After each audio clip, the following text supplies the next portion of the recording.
maghrib udah. Ya, berarti dekat ya, berarti udah hampir 2/3 masa semesta ini lewat sudah. Berarti semakin lama semakin dekat, apalagi di zaman kita ini.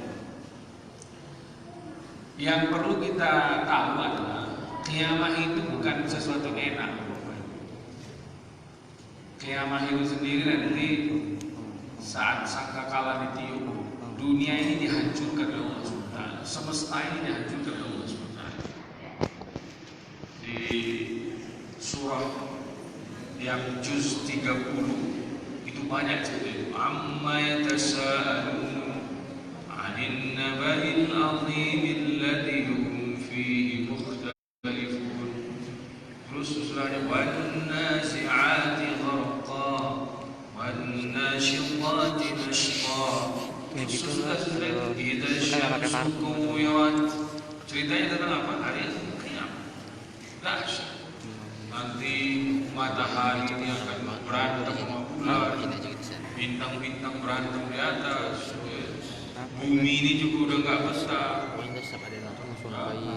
udara ini juga nggak betah lagi sama kita, binatang-binatang semua udah nggak betah. Akhirnya kita ini nanti betul-betul mengalami masa huru hara.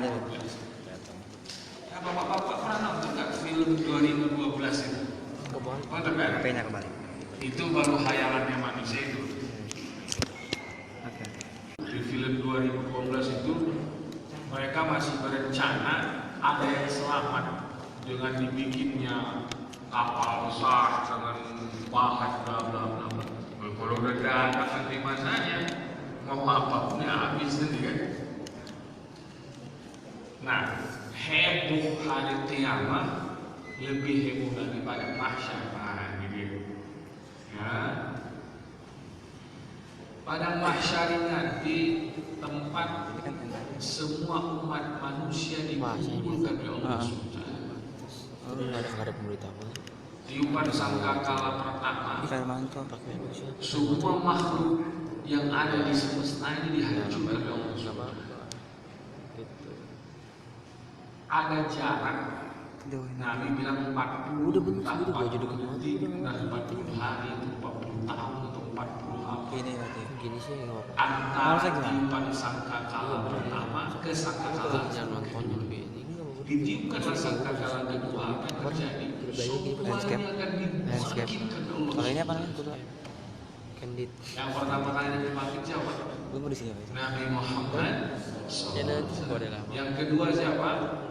Abu Bakar As-Siddiq. Ada sini. Yang ketiga siapa? Umar bin Khattab radhiyallahu anhu. Yang keempat siapa? Semua yang dimakamkan di Baqi al-Gharqad.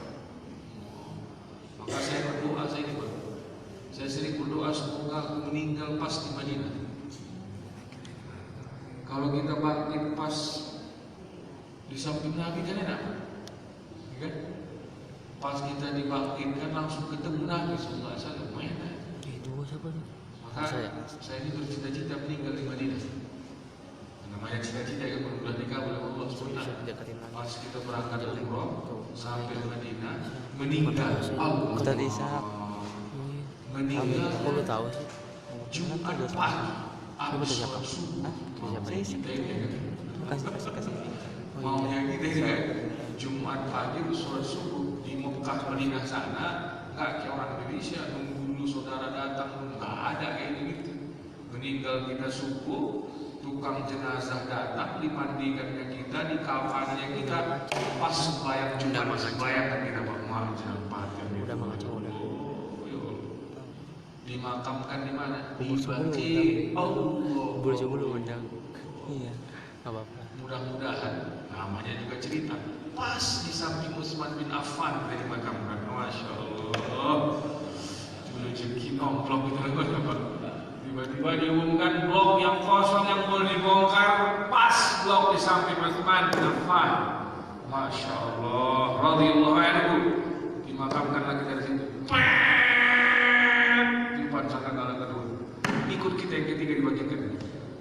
Yang keempat sesudah Umar bin Khattab radhiyallahu anhu berdoa. Saya ini pernah dulu zaman bukan pernah, lama saya ngurus jemaah haji umroh, pernah orang meninggal di Madinah karena dia tentara, minta dikirim ke Indonesia. Dia nggak ada, diurus Pak, mahal pula itu biaya menerbangkan. Tapi demi upacara tembak menembakin kan dibawa juga kan. Sayang kan kita nih yang pengennya apa dimakamkan di bakti. Ntar gue cari deh. Nah itu ya. Sesudah bakti bangkit, siapa yang bangkit sesudahnya Pak? Jannatul Ma'la. Orang-orang dimakamkan di Ma'la. Yang paling hebat dimakamkan di Ma'la siapa? Bunda Khadijah radhiyallahu anha. Kemudian rombongan ini berangkat. Kemudian yang keenam nanti ditimpan sangkakala yang dibangkitkan adalah kuburan orang Medan Pak yang selanjutnya. Ya. Sesudah Ma'la dibangkitkan kita semua akan dibangkitkan semua serentak. Menuju mana? Pada Mahsyar. Nah ini yang perlu kita pikirkan bahwa nggak usah kita cari atau kita susah-susah kali mikirkan kapan terjadi. Tapi peristiwa yang diceritakan Nabi, orang di Mahsyar itu nanti ada yang tenggelam padahal tidak ada air. Mogok begitu nanti Pak. Ada yang kayak gitu. Tapi ada nanti orang di Mahsyar itu duduk melengket, duduk santai sambil goyang-goyang kaki. Ada kuping mandiri sama lontong merah namanya. Ada kayak gitu, ada yang megang-megang, ada yang santai banget. Kalau kita ceritakan semuanya macam-macam, itu ceritakan Nabi. Yang menakutkan macam-macam diceritakan Nabi, yang bahagia macam-macam diceritakan Nabi. Dan Nabi bilang, kau bisa milih Salman, kau mau megang-megang apa duduk santai di Mahsyar. Kita pilih ini Pak ya. Ibu bisa pilih. Ibu mau megang-megang apa mau santai. Udah habis ini udah. Lidah kita jawab santai. Ini masalahnya. Kalau kita ditanya Guru Salman, kau mau santai apa megang-megang nanti di Mahsyar? Jawaban kita nanti apa? Santai. Tapi apakah santai perilaku kita yang kita siapkan untuk Mahsyar atau megang-megang? Ya, mungkin lihat diri masing-masing. Ya kan? Lihat diri kita masing-masing. Apa yang sedang kita perbuat ini semuanya Pak, dari sejak kita dewasa ditakdirkan Allah SWT, apa yang hari ini nanti sampai kita meninggal, itulah kondisi kita nanti semua. Nggak bisa nyogok-nyogok kita nanti. Nggak ada orang dalam Pak ini Pak. Oh, nggak ada orang dalam ini Bu ya. Nggak ada ini karena kita keluarga cendana, nggak bisa ini Pak. Atau nggak ada ini karena kita orang dekatnya Megawati, nggak ada. Nggak bisa ini karena pengacara kita Hotman Paris, nggak ada. Di sana hakimnya maha adil, di mana tidak ada sebiji zarrah pun kebaikan yang sia-sia dan tidak ada sebiji zarrah pun kejahatan yang tak dipertanggungjawabkan. Lidah kita bilang kita maunya santai nanti di sana. Itu kata lidah kita. Tapi perilaku kita, ya kita lihat masing-masing. Allah Subhanahu wa taala menggambarkan di Al-Qur'an orang-orang yang ada di mahsyar nanti. Wa yauma nahsyurul muttaqina. Kata Allah Subhanahu wa taala dalam Al-Qur'an. Nanti ada hari di mana kami bangkitkan orang-orang yang bertakwa, orang-orang yang bertakwa seperti rombongan VIP. Nanti kemudian orang-orang wanasukul mujrimina, perbedaan bahasa bagi yang mengerti grammar bahasa Arab itu Allah sudah jelas sekali. Giliran bilang orang bertakwa nahsyur, Giliran bilang orang yang mujrimina, nasukul mujrimina, gitu ya. Nanti di padang mahsyar orang-orang yang bertakwa ini akan dibangkitkan oleh Allah Subhanahu wa taala seperti rombongan VIP.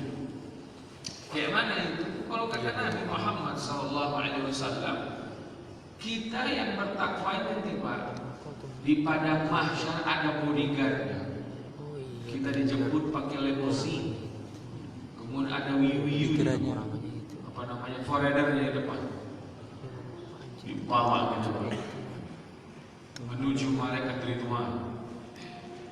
Ini malaikat yang menjadi bodyguardnya kita itu telepon Ridwan. Pak Ridwan, ini si Salman mau datang nih, siap-siap.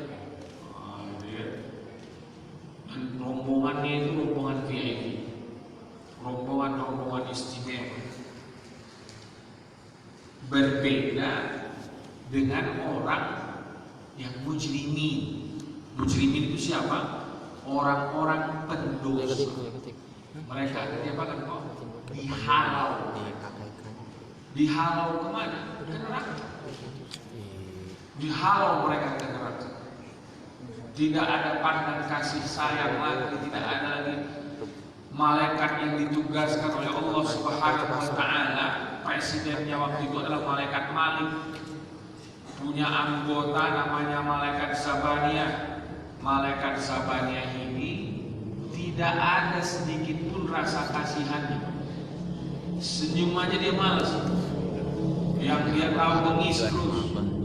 Kalau kau lambat jalannya, dia sudah punya cambuk yang luar biasa.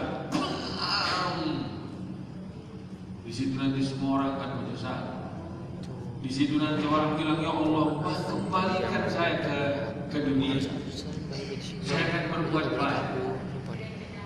Cerita ini Bapak Ibu yang saya muliakan, sebenarnya udah lama kita dengar cerita. Tapi entah kenapa cerita ini tidak mampu mempengaruhi hidup kita. Maka Nabi bilang rukun iman yang 6 ini modal dalam hidup kita. Meyakini akan terjadinya hari kiamat, meyakini akan terjadinya semua rentetan hari kiamat. Apa fungsinya? Dengan keyakinan kita akan peristiwa hari kiamat, kita mulai sejak di dunia sudah mempersiapkan segala-galanya. Kalau kita pelajari betul-betul proses kiamat ini, para ulama mengatakan dicabutnya nyawa kita disebutlah kita sudah mengalami kiamat kecil. Pas dicabut nyawa kita ini disebutlah kita sudah mengalami kiamat kecil.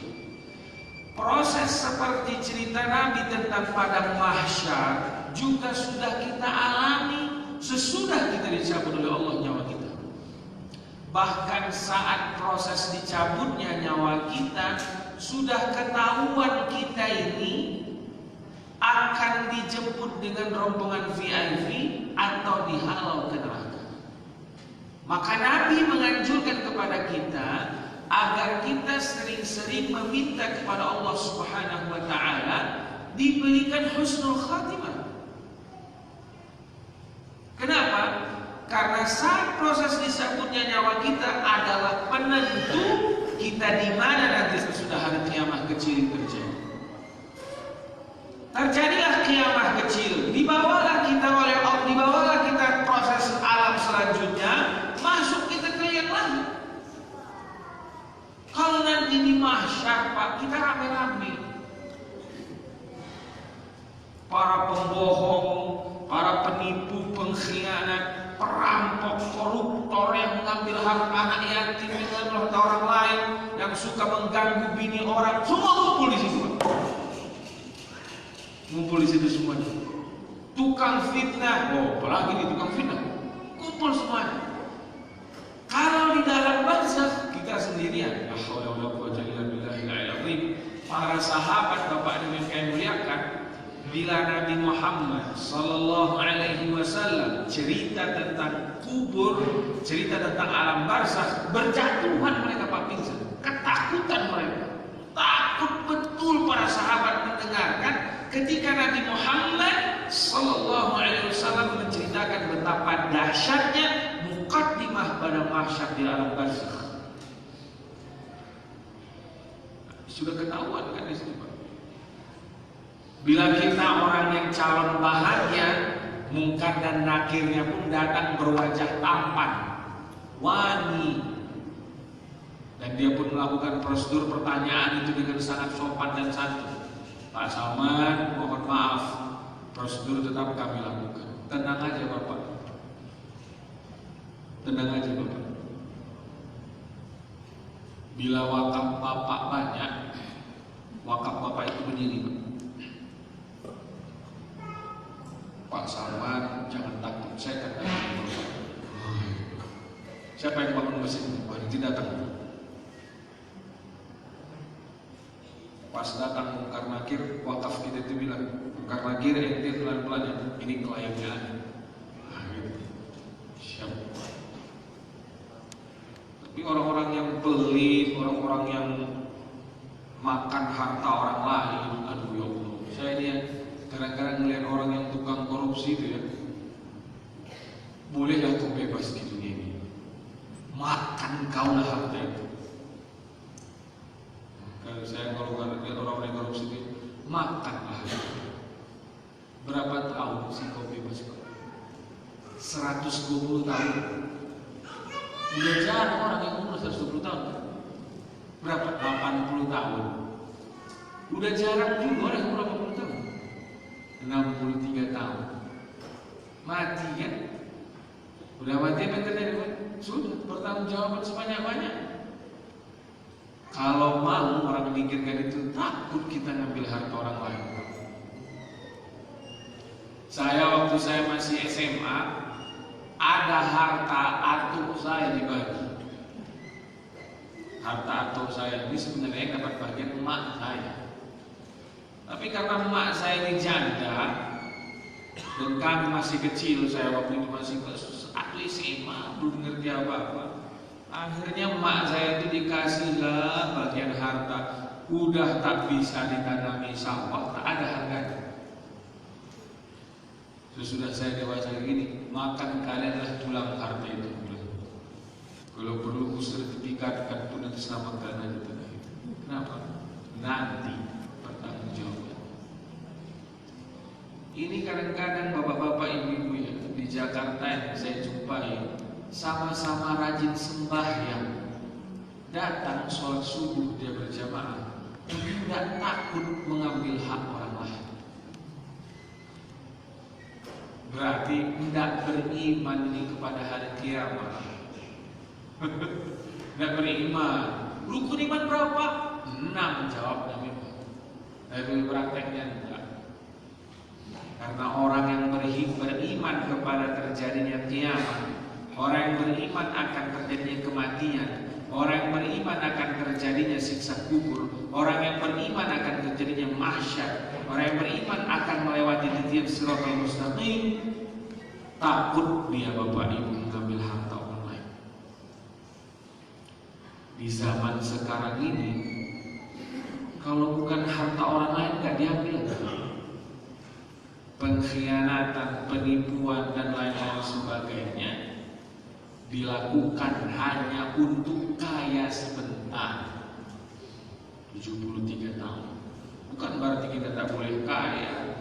Sekali lagi umat Islam itu wajib kaya. Tapi kalau dia kaya dengan cara lupa bahwa dia akan kembali kepada mahsyar, waduh itu bahaya. Belakangan ini orang ramai-ramai membahas tentang hari kiamat akhir zaman. Bagus. Tapi kalaulah kita lupa mempersiapkan apa yang nak kita bawa ke akhir zaman, tidak ada gunanya pembahasan itu. Tidak ada gunanya kita takuti akhir zaman, kiamat, siksa kubur, tidak ada. Yang bermanfaat untuk kita, siapkan apa yang akan kita bawa menghadapi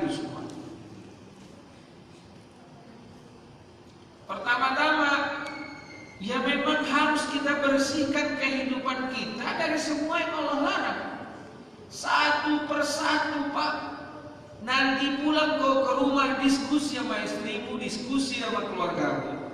Coba tanya, ada lagi tidak harta warisan yang masih belum sama-sama ikhlas? Kalau belum ikhlas, lebih baik kau pilih aja di harta ini. Apa kau usah dapat apa-apa? Kenapa kan berat pertanggungjawaban ini masih? Masih ada tidak janji yang belum tertunaikan? Ada hak orang lain yang kita ambil. Karena gini Pak, menghadapi mahsyar. Kenapa ini yang saya tekankan?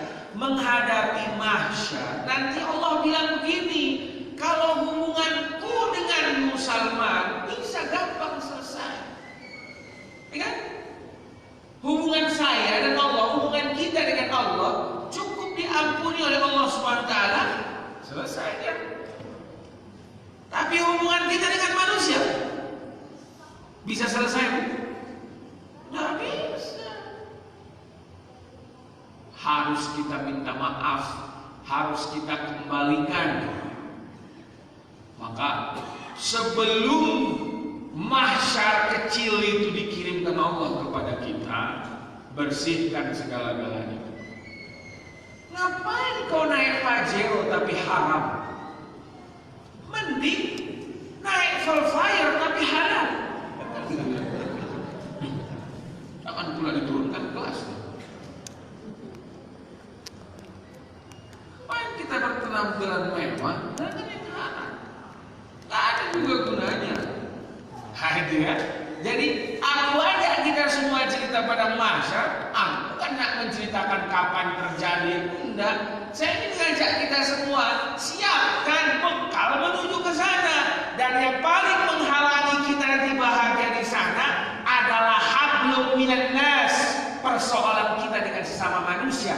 Dan biasanya yang paling banyak nanti menghalangi kebahagiaan kita di sana hubungan tentang harta, tanah dan lain sebagainya. Fitnah, memfitnah, cerita dusta, memburukkan nama orang lain. Wah, ini saya dengan bapak ibu aktif di radio silaturahim. Saya nggak kebayang gitu ya. Radio itu kan dibilang radio Syiah. Gitu. Saya itu bilang sama Ustaz Hussein Al-Abbas, antum ini Ustaz harus maafkan semuanya Ustaz. Kenapa Salman? Ini yang menuduh ayat Syiah nanti akan repot nih nanti dia itu. Dia senyum aja, udah dimaafkan, alhamdulillah. Karena kalau sempat nggak dia maafkan Pak. Karena udah berapa tahun saya tadi siang aja mengisi di mana gitu. Saya disebut darah sumber radio Rasul. Langsung didatangi orang Pak. Ustaz, Rasul itu kan radio Syiah. Ketawa aja. Nanti kita ngobrol sambil makan ya Pak ya. Saya langsung kebayang. Ya Allah, betapa beratnya dosa orang yang memfitnah itu Pak. Mungkin ya Ustaz Hussein yang udah memaafkan Pak. Orang yang memunculkan fitnah pertama itu udah tahu Pak dia sebenarnya. Tapi tadi fitnah itu muncul lagi. Loh, datang lagi Pak dosa itu Pak. Kalau dirunut ya, kalau kita runut dari yang tadi itu, Bapak dari mana tahunya? Dari sini, kan sini. Tercatat lagi. Padahal dia kemarin Pak istighfar dan nangis-nangis. Ustaz udah maafkan, Rasul udah maafkan. Loh, datang lagi Pak. 200 tahun yang akan datang, pendiri Rasulnya udah meninggal, Ustaz Hussein udah meninggal, yang bikin fitnahnya udah meninggal. Muncul lagi cerita itu Pak. Kayak mana cara maafkannya? Maka hati-hati. Ini berat. Mahsyar ini berat. Karena nanti depan Allah, maaf Salman kalau hablum minan nas. Enggak bisa Salman kata Allah nanti Pak. Kau harus minta maaf. Ya. Apalagi yang itu Pak ngajak kalau uang udah makin banyak minta maaf sama orang. Karena kan makin banyak uban kan makin dekat sudah itu kan. Jadi bukan orang yang nggak uban nggak dekat. Karena nggak tahu kita. Karena malaikat Israel ini tidak bekerja kasih tahu dulu kita. Dia sidaknya asli Pak, bukan sidak-sidakan kan. Dia itu kalau nyambut orang ya nggak ada pemberitahuan. Tapi SMS malaikat Israel itu udah banyak disampaikan kita. Aku di umur aku sekarang 36 tahun. 36 tahun aku sekarang. Tahun 2020 April besok 37 tahun. Kalau aku cek ya, minimal ada 2 SMS besar dari Israel untuk aku. 3 tahun belakangan ini saya dikasih tipes. Jadi kalau saya capek, kamu. 6 bulan yang lalu Pak Salman ente ini asam lambungnya udah gak bener. Hati-hati. Yang kedua SMS malaikat Israel. Bapak udah berapa Pak SMS sama dia? Udah banyak kan? Hati-hati.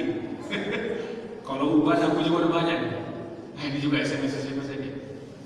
Artinya Israel ini kasih kita kabar Pak. Sama siap-siap.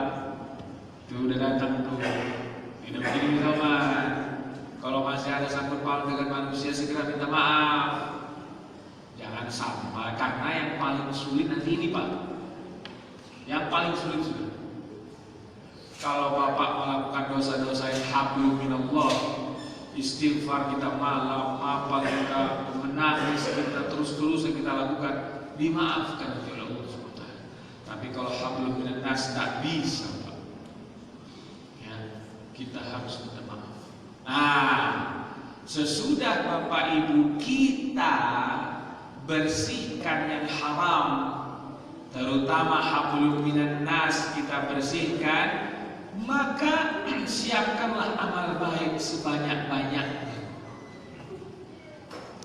Kalau kata Nabi, awwalu ma yuhasabu bihil 'abdu, pertama-tama nanti yang akan diperhitungkan proses hisab adalah sholat 5 waktu sehari semalam. Saya kira kalau umur kita kayak gini ya janganlah lagi tinggalkan sembahyang Pak. Apapun alasannya, ya malulah sudah sama usia ya kan. Apalagi nak dicari. Hayya 'alas shalah, ke masjid sudah. Jangan lagi cari kegiatan lain. Mau Bapak di kantor, mau Bapak di meeting, mau Bapak ketemu hangout sama kawan-kawan, mau apa? Hayya 'alas shalah, sembahyang. Kenapa Pak? Bila hablum minan nas kita selesai nanti, maka pertama kali dicek oleh Allah apa? Sembahyang kita.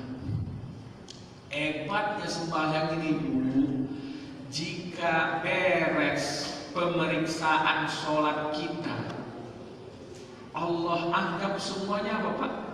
Beres. Sayang betul Allah kita itu sama kita. Kalau mungkin Allahnya itu aku yang gak mau lah, aku yang cek semua. Ada nggak bos perusahaan yang kayak gitu? Nggak ada Pak.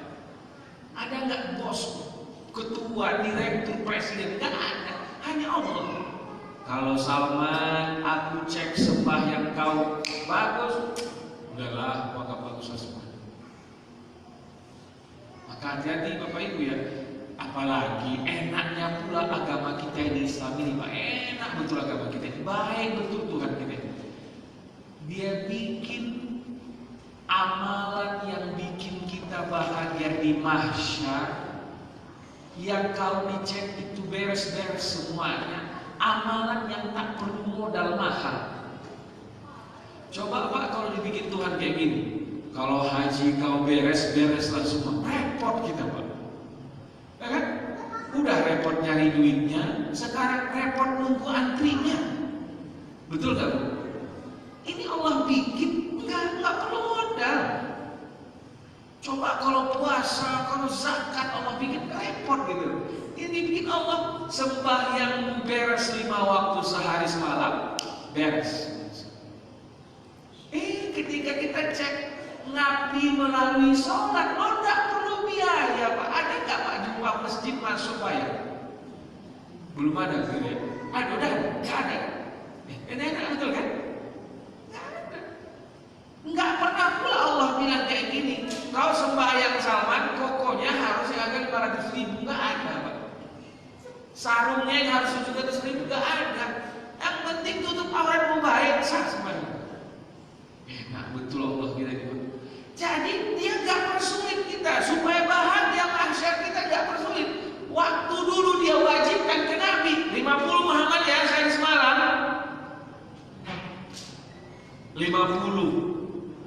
untuk nyoba ketemu Ibrahim atau Nabi Musa. Dialog dia dengan Nabi Musa menghasilkan Nabi Muhammad SAW meminta beberapa kali kepada Allah sesuai yang diriwayatkan oleh Imam Bukhari agar sholat ini diringankan. Sampailah akhirnya berapa kali Pak? 5 kali sehari semalam. Coba kok 50 kali Pak? Repot lah, ya kan? Artinya udah enak kali agama kita ini. Artinya gini, Allah cerita kondisi masyarakat memang menakutkan. Tapi kata Allah, tidak usah khawatir kau. Bereskan hubunganmu manusia, karena itu akan susah nanti diselesaikan. Kalau sudah beres hubunganmu dengan sesama manusia, sembahyang kau bereskan. Udah beres hubunganmu manusia, sholat beres, masuk surga sudah. Kita yang pun dijemput pakai limosin sudah Pak.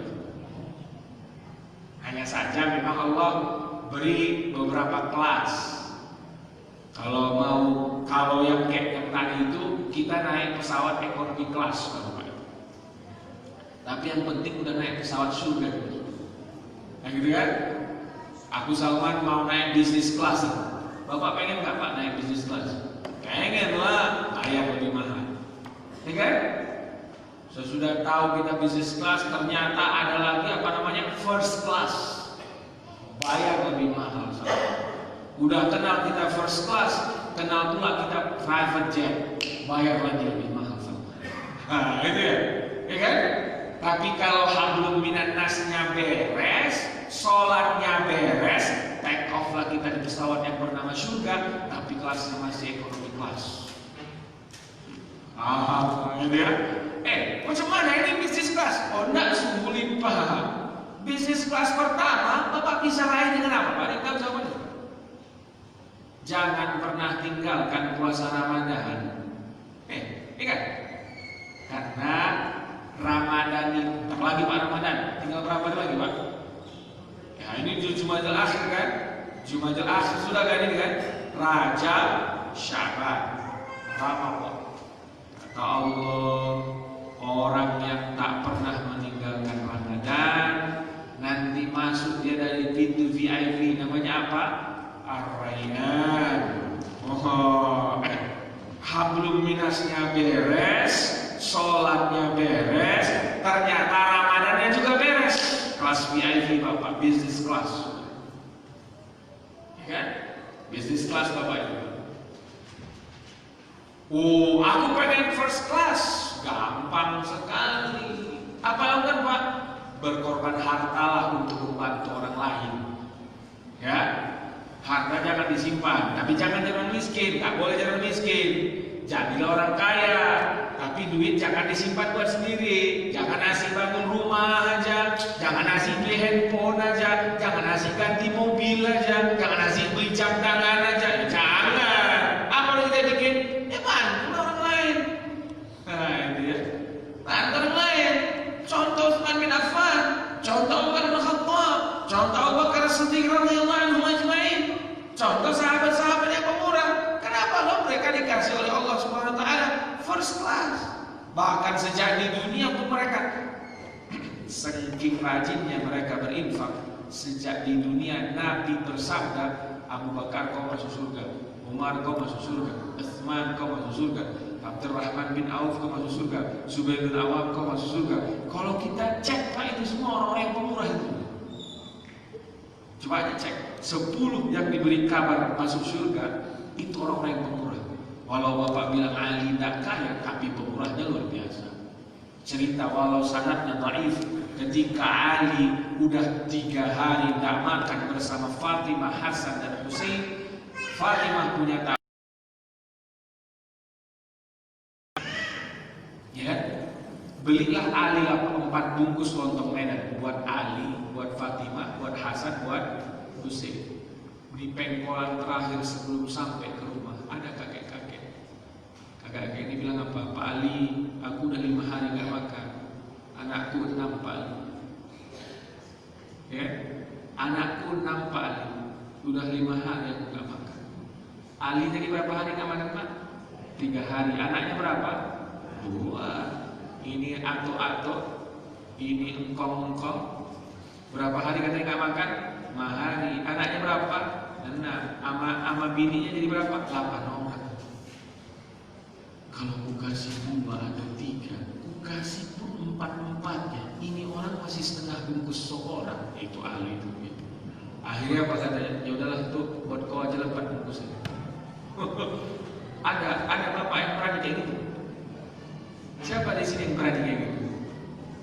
Kalau bapak ibu berani kayak gitu, muncul lagi Nabi dalam mimpi konti. Kau masuk surga sudah. Tapi apa ada orang yang kayak gitu? Ya. Nggak berani kita pakai gitu. Itu hanya orang-orang yang spesial yang bisa melakukan. Ali bilang, ya udah Pak, buat bapak aja.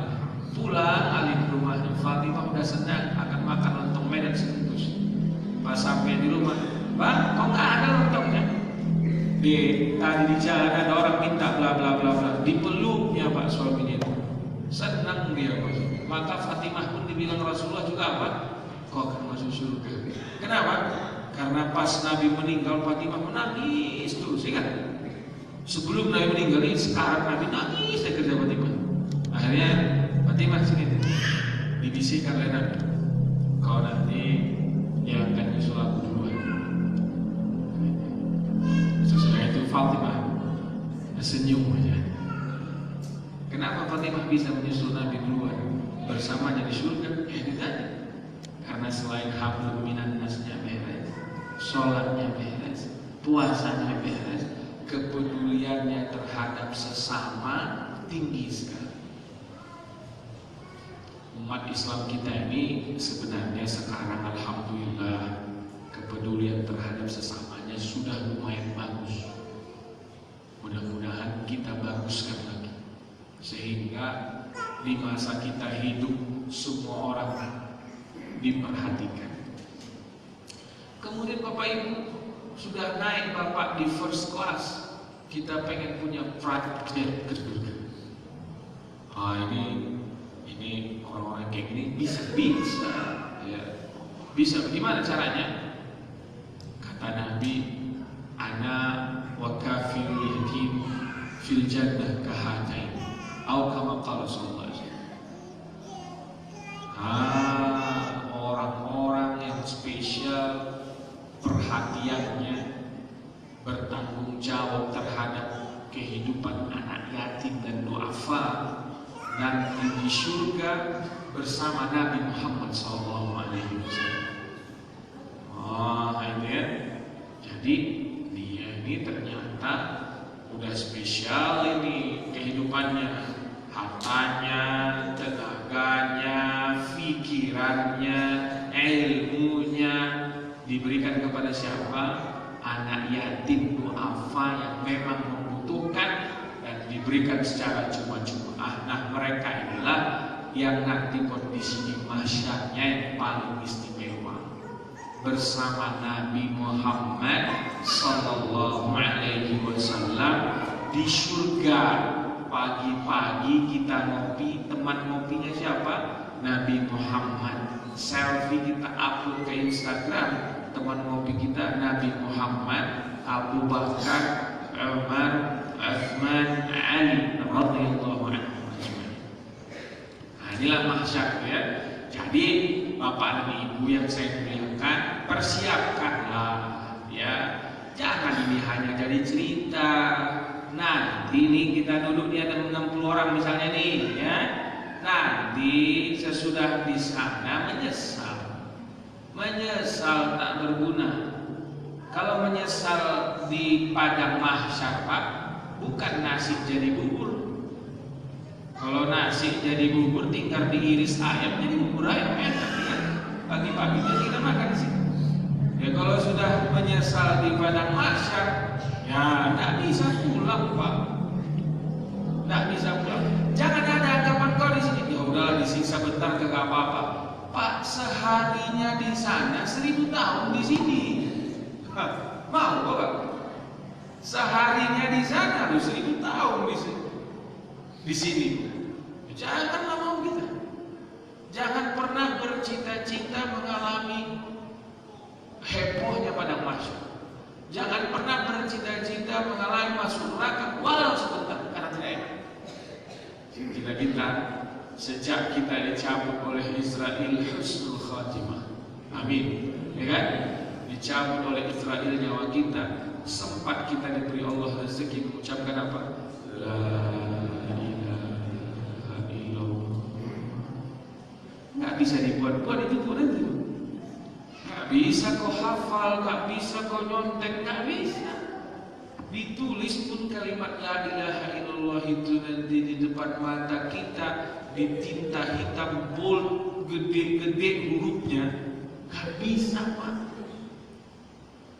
Nanti kau sewa pun orang baca Yasin, baca apa? Kalau kau nggak punya apa namanya dasar, tidak bisa. Siapkan dari sekarang. Karena kalau udah nyampe nanti Israel datang, ketika Israel sudah mulai menjalankan roh itu dari kaki dicabut satu dikit, ya udah nggak ada masa taubat lagi. Israel datang, nggak tahu kita kapan. Bisa jadi besok pagi, Pak. Kita ini, Bapak saya yakin punya teman nggak sih Bapak itu? Tiba-tiba meninggal, punya teman yang kayak gitu. Aku baru bulan-bulan ini, Pak. Bulan-bulan ini ada 3 kawan aku meninggal tiba-tiba. Nggak ada kabar penyakit, nggak ada kabar masuk rumah sakit. Yang ada kabar sama kita apa? Salman. Kawan kita setelah di muka itu udah meninggal. Ya Allah, takut kita, Pak. Kita akan datang giliran itu. Sebelum datang bersihkan. Saya tuh sama istri saya sering bilang gitu, kita ini bentar lagi pulang. Siapkan. Bentar lagi kita pulang. Persiapkan dari sekarang. Maka Nabi bilang kafa bidzikril mauti atau bidzikri hadhil ladzat mau'izah. Itu Nabi bilang cukup mengingat mati dari pelajaran. Nabi kita itu Nabi kita ini kan orang yang dijamin masuk surga, pahalanya banyak seakhir-akhir, dosanya nggak ada. Tahu nggak? Setiap hari pergi dia ke Baqi'. Baqi' itu apa? Kuburan para sahabat. Makin menjelang meninggal, makin sering dia ke Baqi'. Ditanya orang sahabat, ngapain kau kesini Muhammad ya Rasulullah? Apa kata Nabi? Harus sering-sering kita kembali. Mengapain? Supaya kita tahu kalau kita akan masuk ke dalam. Ini kadang-kadang orang di akhir zaman ini sambil mengantar jenazah pun masih sempat dia Pak ketawa cerita lucu coba. Sering gue tengok itu. Ngantar jenazah dia masih sempat dia ketawa. Ya nggak ada iman sudah itu. Tak ada itu. Masih bercanda di samping kuburan sambil memakamkan orang. Lupa Pak kalau kita akan ke situ nanti Pak. Kalau udah masuk ke situ ya Allah, ditutup nanti pada malam itu sendirian kita Pak. Sadar kita, Mak, di mana kita? Habis sudah ada. Kalau saleh amal ibadah kita, datanglah dia nanti. Kalau oleh maksiat yang banyak kita lakukan, celakalah kita nanti bisa. Nah ini kita siap-siapkanlah ya. Dan Allah tadi sudah kita bilang tidaklah payah yang diminta Allah. Tidak ada Pak yang sulit yang diminta Allah Subhanahu wa Ta'ala. Al-Quran menceritakan banyak pilihan menu buat setiap manusia jika ingin meraih surganya Allah atau mahsyar yang bahagia atau barzakh yang bahagia. Tapi pada malam hari ini kita hanya mengatakan selesaikan hubungan kita dengan sesama manusia. Ya Bapak Ibu ya, hutang piutang selesaikan. Jangan pura-pura lupa mau utang. Orang Indonesia ini kan suka kali pura-pura lupa mau utang. Bahkan yang ngutang itu lebih galak daripada yang punya uang di Indonesia. Karena dia nggak tahu nanti di padang mahsyar Pak akan kayak mana. Cicil apa utang dikit-dikit. Atau kalau Bapak yang diutangi, mending bilang sama kawan Bapak, kalau udah 17 tahun misalnya utangnya nggak lunas, apa yang harus kita lakukan? telepon aja dia, ya udahlah maafkanlah utang kau itu. Ya, apalagi utangnya 12 miliar, Pak, udah gak mungkin dia lunasi itu udah 17 tahun kan dia bayar-bayar. Udah maafkan aja lah udah. Nanti diganti sama Allah SWT. Tapi kalau kita yang punya utang, bayar. Kalau pernah kita menghina orang, minta maaf. Kalau pernah kita memfitnah orang, minta maaf. Apalagi kehidupan kita di Jakarta ini hanya gara-gara promosi jabatan kita fitnah orang, hanya gara-gara mau jadi calon kepala desa kita fitnah orang. Innalillahi wa inna ilaihi raji'un. Bahaya itu nanti di sana. Berat itu pertanggungjawabannya di sana. Ya, pengkhianatan kita terhadap suami, pengkhianatan kita terhadap istri. Tapi kalau fatal, nggak usah lagi minta maaf. Tinggal kau bertaubat, taubatan nasuha. Imam Al-Ghazali mengatakan, jika perselingkuhan sampai berzina yang kau lakukan, adalah minta. Karena kalau kau minta maaf lebih fatal nanti kan, betul nggak? Lebih fatal akibatnya. Apa yang kita lakukan? Taubatan nasuha. Betul-betul minta maaf kepada Allah SWT. Jangan pernah ulang-ulangi lagi. Nah, ya. Nah, udah semua Pak, sama adik, kakak, harta warisan, ikhlaskan semuanya. Saling memaafkan semuanya. Di Jabodetabek ini, di Indonesia ini, Pak Haji, Bu Haji rajin mengaji, tapi nggak tegur sapa sama adiknya hanya gara-gara apa? Harta waris. Bukan satu orang, dua orang, banyak kayak gitu. Lupa mereka ini akan kepada mahsyar, Pak. Sembahyangnya rajin. Kata Allah, sembahyang kamu beres katanya. Tapi kalian saling menyakiti ini kayak mana ini? Karena Nabi pernah bilang apa? Ada orang nanti di mahsyar datang dengan bangganya. Kenapa bangganya? Sembahyang dia bagus, puasa dia bagus, ngaji dia bagus, tahajud dia bagus, aurat dia bagus. Ternyata apa? Pas saat ditimbang, ditetapkan dia masuk surga, datang orang, Pak, ya Allah, jangan masuk surga dia. Kenapa? Dia zalim Pak. Dicek. Oh iya, zalim ini orang, memfitnah kamu Salman. Si Salman itu Ustaz Syiah, karena ngisi rasa. Contohnya. Oh, betul kan? Betul. Dicek sama malaikat rokib. Betul Pak, ya Allah. Dicek rokib atib. Betul ya Allah. Apa yang akan terjadi? Cek ada pahala dia kan? Ada ya Allah dikit. Ambil, kasih sama. Nah gitu deh. Pak, takut gitu. Kata di bidang ini. Ya, jangan. Hati-hati. Siapapun yang kita tuduh. Jangan kita tuduh-tuduh orang macam-macam. Bahkan. Ya, hablum minan nas beres. Hablum minallah yang paling penting dari apa Pak? Sembahyang di waktu sehari semalam. Enggak berat itu. Kalau ingin lebih banyak, puasalah kita. Ingin lebih banyak, keluarkan zakat kita. Ingin lebih banyak, peduli kita. Ingin lebih banyak lagi, sholat sunnah kita banyak. Ingin lebih banyak lagi, puasa sunnah kita banyak. Ingin lebih banyak lagi, baca Quran kita. Ya, Nabi bersabda apa? Orang yang baca Quran, rajin, Al-Quran akan jadi apa nanti Pak? Sahabatnya. Mulai dia dicabut nyawa sampai masuk surga. Ini Al-Quran ini akan jadi sahabat kita. Al-Quran akan dampingi kita sehingga kita sampai kita kemana? Ke surga Allah Subhanahu wa Ta'ala. Panjang ibu bapak cerita mahsyar ini, tapi segitu aja lah ya. Mudah-mudahan cerita ini mampu buat kita ya mulailah bersih-bersih kita ya Bapak Ibu ya. Bu ya, bersih-bersih ya. Bersih-bersih harta, bersih-bersih semuanya. Karena besok kita mau pulang. Kalau kita mau check out hotel kan, Bu? Check out lagi ketinggalan nggak? Gitu kan? Betul nggak, Bu? Dicek semua kan? Sama lah. Kita mau check out nih, Pak. Kita mau check out, cek semuanya. Ada lagi kan? Ya, cek semuanya. Mudah-mudahan jadi baik ya. Ada yang mau bertanya boleh? Silakan, Pak. Silakan, Pak. Mic-nya mana?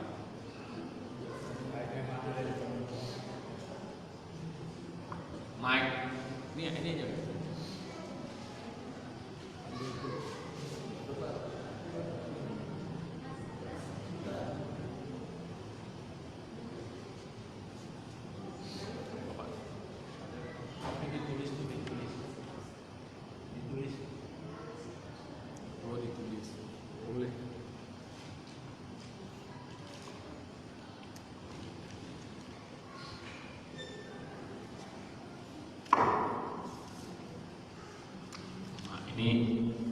Gaya Ustaz Abdul Somad kita dulu nih ya. Bagaimana cara kita meminta maaf kepada orang lain? Yang bisa jadi banyak. Apa? Karena kesombongan kita di masa lalu. Sementara kita lupa orang-orang tersebut. Apa yang mesti kita lakukan? Gitu ya. Wah, ini berat ini. Ya, tapi alhamdulillah kalau disadari ini ya bagus ya. Ini berat nih Pak. Bagaimana menyelesaikan sangkut paut kita sama orang lain? Misalnya nih ya, saya manajer misalnya di Astra. Banyak waktu jadi manajer, kamu kerja gak becus, omot minta bagus dong, bina kali kau, gitu kan? Sakit hati orang, betul kan? Ada karena saya kerja, saya ini jenderal bintang 1 misalnya kan? Ada promosi mau jenderal bintang 2, 2 orang diangkat dari beberapa jenderal bintang 1. Maka saya lakukan beberapa manuver supaya bintang 2 itu saya dapat. Akhirnya betul pula dapat saya. Ini kawan entah di mana, saya dari mana. Bagaimana bicaranya? Wah, berat itu Pak itu ya. Di level pertama yang disepakati dan disetujui oleh semua pendapat, ya kita harus minta maaf. Masalahnya udah nggak tahu aku di mana Salman, gitu ya. Ini orang udah nggak tahu gitu. Sebelum aku jawab, aku ingatkan dulu kita ya. Maka mulai sekarang lidah tak bertulang ini dijagalah baik-baik. Ya, lidah yang tak bertulang ini apa? Dijagalah baik-baik. Pak, aku nggak usah cerita karena sombongnya kita ya Bu ya. Kayak gini aja. Kau jalan naik motor nih Pak, atau jangan naik motor lah, kecil kayak naik Mercedes Benz Bapak, oke? Naik Mercedes Benz Bapak. Tiba-tiba Mercedes Benz Bapak itu diserempet kan, sama motor. Pak, apa respon Bapak? Respon kita biasanya memaki, betul ya? Memaki, betul kan? Pak, bila makian kita itu nanti diukur dengan serempetan mobil kita, ternyata makian kita itu lebih berat, Pak, kita wajib minta maaf sama dia. Maka hati-hati. Nabi pernah mengatakan begini, salamatul insan fi hifdzil lisan. Selamatnya manusia bila dia mampu menjaga apa? Lisannya. Kalau kata orang Melayu, mulutmu harimau. Ya, jadi sebelum saya jawab ini bagaimana, saya bilang dulu ya, mulai hari ini terutama yang masih muda, jangan lagi hati-hatilah menggunakan lidah. Kalau tidak perlu kita ngomong, nggak usah. Nah, tapi bagaimana ini sama udah terjadi? Gitu ya. Kalau udah terjadi maka ada doa, ada tawaf dan sa'i. Bapak kalau udah pernah umroh pasti Bapak pernah baca doa ini. Kalau Bapak pernah tawaf di umroh pasti pernah Bapak dibaca doa ini. Allahumma inna laka alaina huquqan katsiratan fima bainana wa bainaka wa huquqan katsiratan fima bainana wa baina khalqika. Allahumma ma kana laka minha faghfirhu li wa ma kana li khalqika fatahammalhu anni. Ini sunnah dibaca-baca banyak. Ya. Panjang doanya. Allahumma inna laka alayya karena kita sendiri huquqan katsiratan fima baini wa bainika. Ya Allah, ada persangkut pautan antaraku denganmu. Wa huquqan katsiratan fima baini wa baina khalqika. Dan ada persangkut pautan antaraku dan hamba. Gitu ya. Kemudian apa kata kita? Allahumma in kana laka minha. Ya Allah, jika itu sangkut pautku dan engkau, faghfirhu li, tolonglah ampuni aku ya Allah. Gitu ya. Tolonglah apa? Ampuni aku ya Allah. Wa ma kana li khalqika, jika itu sangkut paut antara aku dan hamba-Mu ya Allah, fatahammalhu anni, tolonglah engkau nanti yang jadi pengacaraku di depan dia biasa. Kira-kira gitu ya. Tolonglah engkau yang jadi apa? Pengacara kita nanti di depan dia. Nah, banyak baca itu Pak. Kalau hafal bahasa Arabnya bagus, kalau nggak ya bahasa Indonesia aja. Kalau nggak antum kirim ke Pak Adi dan di-share di grup baca ya. Ya Allahumma inna laka alayya huquqan katsiratan fima baini wa bainika wa huquqan katsiratan fima baini wa bainika wa bain khalqika. Allahumma ma kana laka minha faghfirhu li wa ma kana li khalqika fatahammalhu anni. Tapi guru kami saat menyampaikan ini tetap menasihati kepada kami, hati-hatilah Salman mulut, jaga mulut Salman, karena persangkut pautan mulut ini sampai kepada mahsyar dan itu sulit betul penyelesaian. Gitu ya. Terima kasih. Silakan Pak.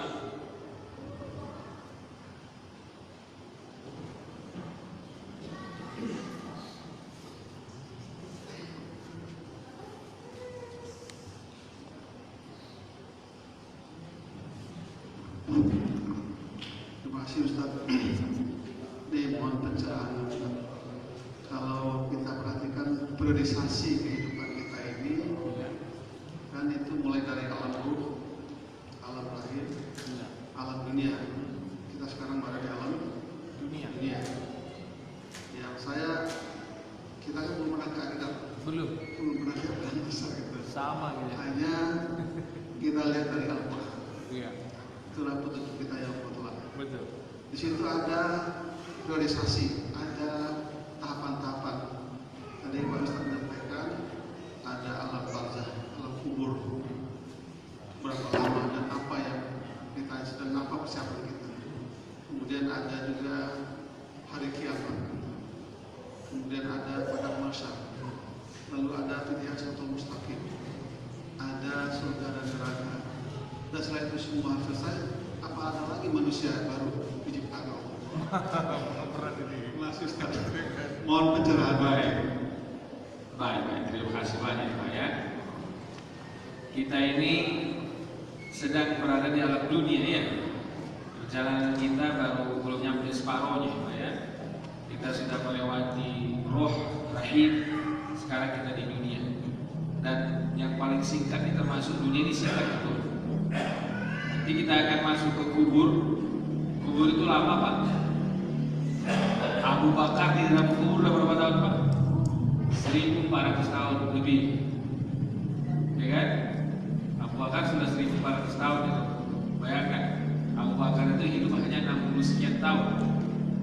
Artinya bila diukur hidup Abu Bakar Siddiq radhiyallahu anhu di dunia sudah jauh melampaui kehidupan dia di barzakh. 1000 sekian tahun. Kita juga begitu. Maka Nabi suruh siapkan bekal yang sangat banyak. Nah, nanti kita akan ke hari kiamat, akan ke mahsyar, akan ada mizan, akan ada hisab, maka banyak masih banyak. Siratal mustaqim, bukan kita surga atau neraka waliyadzubillah. Sesudah itu apakah Allah ciptakan makhluk lain lagi? Wallahu a'lam, jawaban yang paling selamat bagi saya. Gak tahu kita. Karena Al-Quran tidak cerita tentang itu. Apa karena saya kurang jeli membacanya? Al-Quran hanya bilang wa ma khalaqtul jinna wal insa illa liya'budun. Artinya ada dua golongan umat yang diciptakan Allah yang akan dihisab, jin dan manusia. Ini akan dihisab kita. Apakah sesudah kita habis Allah ciptakan lagi generasi manusia selanjutnya? Wallahu a'lam. Boleh kita tanya guru kita yang lain. Kalau saya bilang wallahu a'lam. Kalau yang boleh lagi terserah. Keyakinan saya enggak lagi. Kita akan masuk ke surga Allah Subhanahu wa taala di sana. Kapan itu wallahu a'lam. Tapi sekali lagi siapkan bekal kita di sana. Karena perjalanannya jauh. Inna safra tawilun. Kata Rasulullah SAW kepada Abu Dzar, ya Abu Dzarrin, ya, wahai Abu Dzar, ingat perjalanan masih jauh, siapkan bekal. Masih jauh banget perjalanan. Mudah-mudahan bekal kita bisa sama-sama kita persiapkan. Wallahu a'lam. Ada lagi pertanyaan? Baik, terima kasih.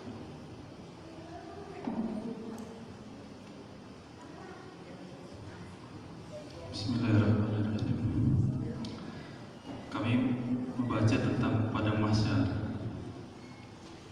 Kita membayangkan bahwa saat ini manusia aja sudah jumlahnya 5 miliar. Nanti akan berkumpul dalam suatu tempat namanya padang mahsyar itu, di mana nanti matahari sangat dekat dan tidak ada apa yang dilihat atau menyejukkan mata, dan di sini kita butuh perlindungan. Di mana di dunia pun kita butuh perlindungan, apalagi di sana. Bagaimana cara kita mendapat perlindungan, rahmat perlindungan itu supaya kita juga menjadi sesuatu yang di sana nanti akan lebih baik. Terima kasih. Terima kasih. Kalau kita pajak itu matahari itu hanya sejengkal di atas kita.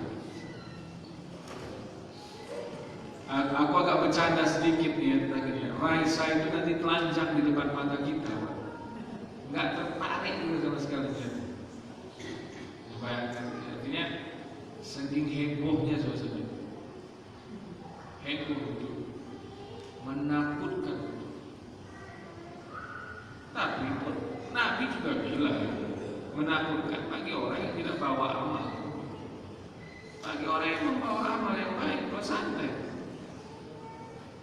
Santai. Dua jenis manusia di sana, muttaqin dan mujrimin. Orang yang bertakwa dan orang pendosa. Maka jika ditanya apa yang harus kita siapkan, takwa yang kita siapkan. Karena di Al-Baqarah Allah bilang apa? Wa tazawwadu, bersiap-siap, kumpulkanlah bekal. Kemudian Allah bilang apa? Fa inna khairaz zadin taqwa. Bekal yang paling baik adalah takwa. Apa takwa itu? Gitu ya. Apa takwa itu? Mudahnya takwa itu Pak, hablum minallahnya baik, hablum minannasnya baik. Bila di surah Al-Baqarah Allah jelaskan takwa, dominan hablum minallah. Zalikal kitabu la raiba fihi hudan lil muttaqin alladzina yu'minuna bil ghaib wa yuqimuna as-shalah wa mimma razaqnahum yunfiqun walladzina yu'minuna bima unzila ilaika wa ma unzila min qablika wa bil akhirati hum yuqinun. Ini hablum minallah. Di surah Ali Imran Allah bilang wasari'u ila maghfiratin min rabbikum wa jannatin 'arduha as-samawati wal ard u'iddat lil muttaqin alladzina yunfiquna fis sarra'i wad dharra'i wal kadhimina al ghaidha wal 'afina 'anil nas, sampai akhir ayat. Ini dijelaskan takwa itu dominan apa? Hablum minan nas. Jadi takwa gabungan antara hablum minallah yang sempurna dan hablum minan nas yang sempurna. Itulah takwa. Jadi maka di surah Al-Baqarah yang tadi kita bilang sesungguhnya sebaik-baik bekal adalah takwa, ya hablum minallahnya baik, hablum minannasnya baik. Hablum minallah itu diperintahkan ya banyak. Baca Quran hablum minallah, sembahyang hablum minallah, zakat fitrah, zakat harta sesungguhnya itu hablum minallah, karena yang dihitung sebagai hablum minannas itu nanti infak kita yang sangat banyak itu. Kemudian haji kita hablum minallah, apalagi tahajud kita hablum minallah, semua hablum minallah. Beres kita situ alhamdulillah, tapi jangan sampai di situ. Karena bila tidak beres hablum minannasnya, tidak ada artinya. Hablum minannas itu apa? Yang mau yunfiq, yang mau memberi saat miskin ataupun kaya.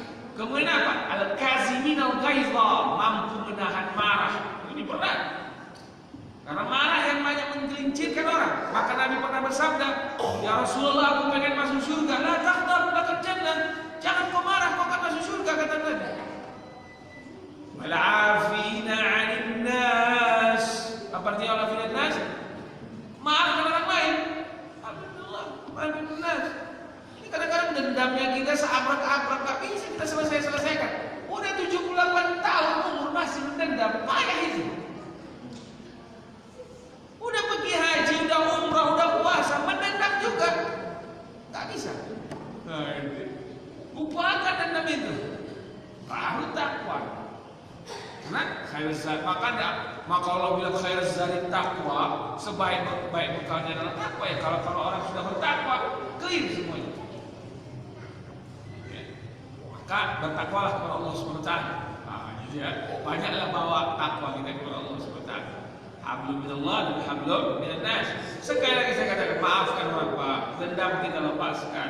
Udah jangan lagi sakiti hati orang lain, jaga lidah kita, jangan menuduh, jangan memfitnah, jangan berbohong, jangan apa lagi dosa mulut ini kan banyak Pak dosa mulut ini Pak.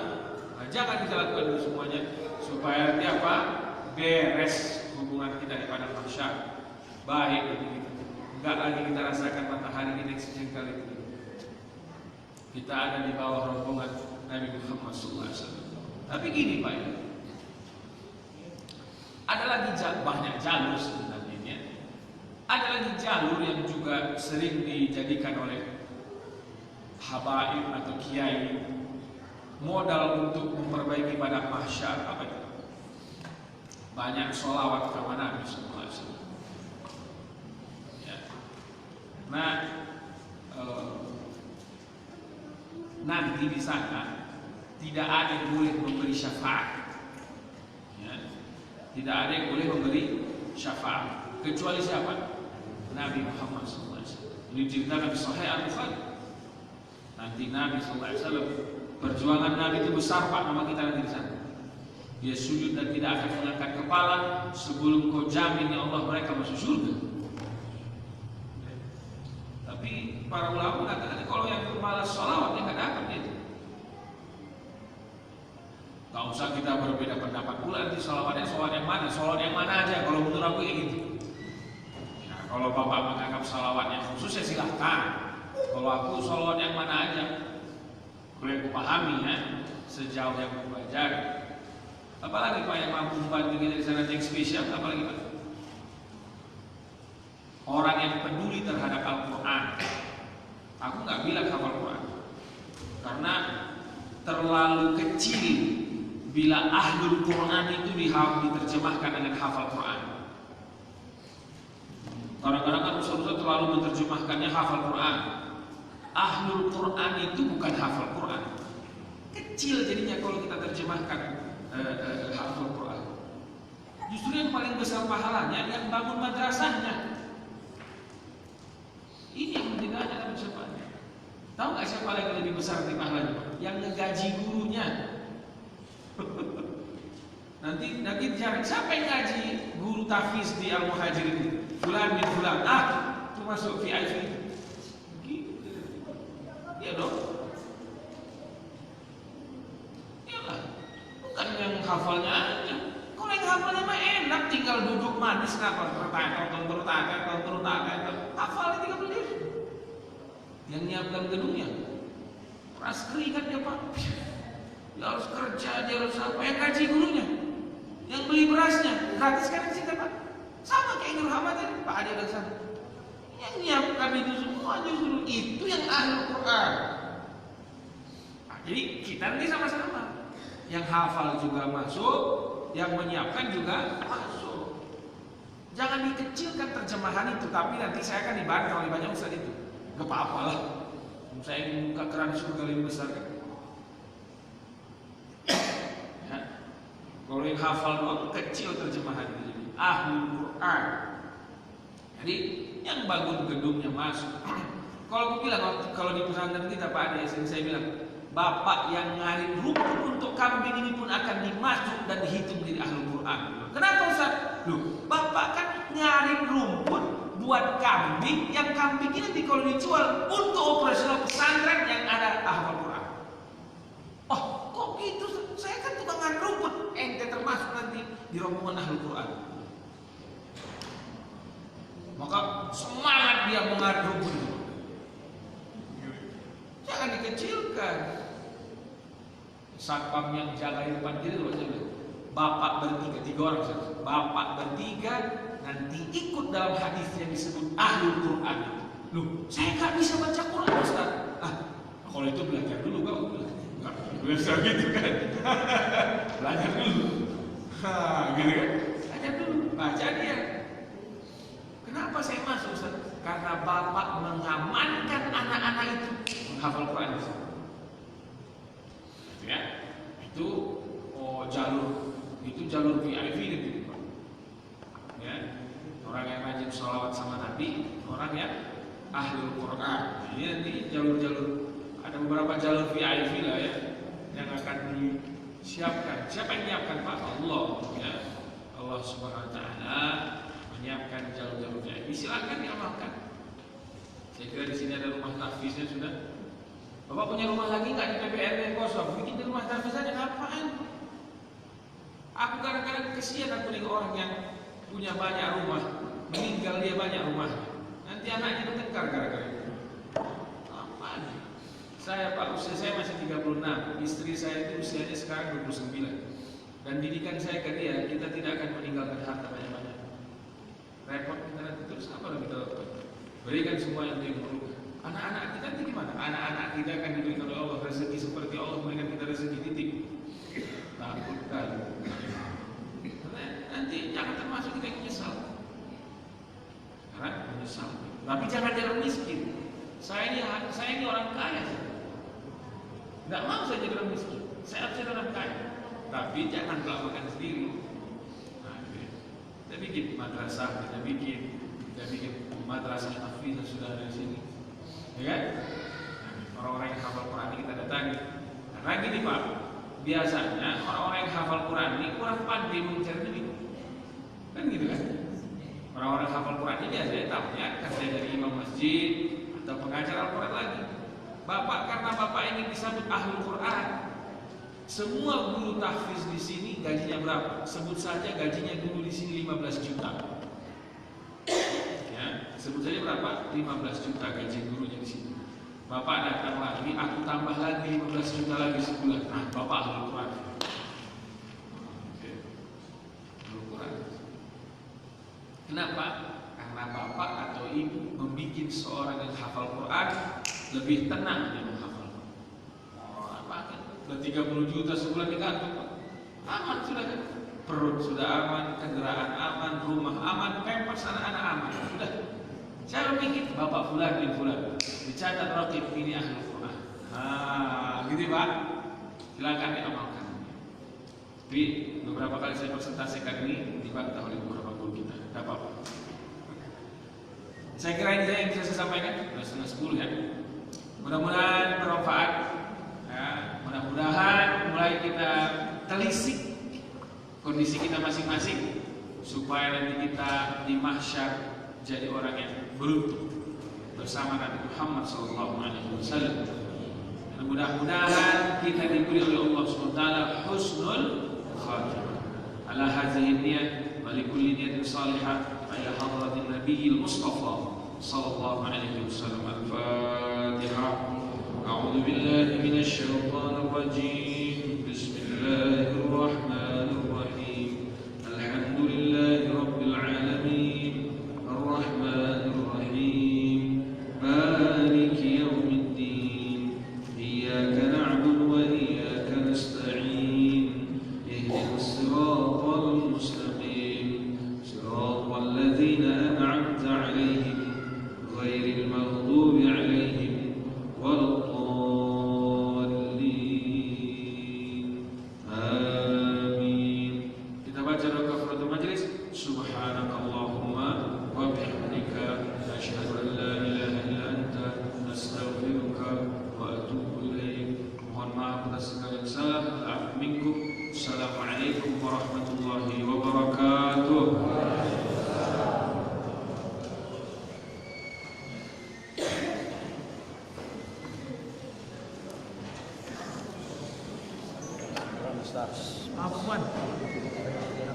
Sore Pas.